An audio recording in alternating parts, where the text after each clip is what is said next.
We were gathering as a family up here in New Hampshire. It was shortly after my grandfather had passed away, and my father had gone down to the boat to prepare it to take the family out on a boat ride. Bill went out to start the boat to be sure there was gas in it and everything was working. And it was an older boat, and when he turned the key on, there was a spark that came out of the ignition.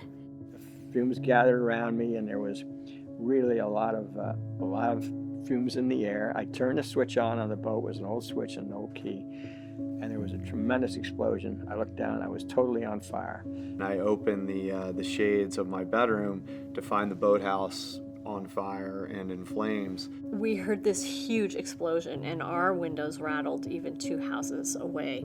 And we tore down the grass, and our kids trailed after us. I didn't even notice where the kids were. And I got there in time to see my dad coming out of the water, and there's skin hanging off of his hands. His pants are all burned off of him. And the fire is at that point probably about 40 feet in the air, because there was still gas going in the boat because he had been fueling the boat. People were running around. It was chaotic, as you can imagine. I don't know, he got enough sense to get off the back of the boat. And we saw him come up the side out of the water onto the land and ran down and helped him out. He had burns on his legs, he had burns on his hands, burns on his face, but where he wore his garments, he had no injuries and was completely protected from the fire. I think many of us in our church feel that we are guided by a guardian angel. We call it the Holy Ghost, but it is really a guardian angel who watches over us and takes care of us.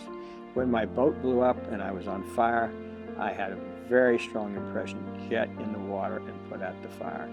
You know, I was really panicky and I was in shock, but I did get in the water and save my life.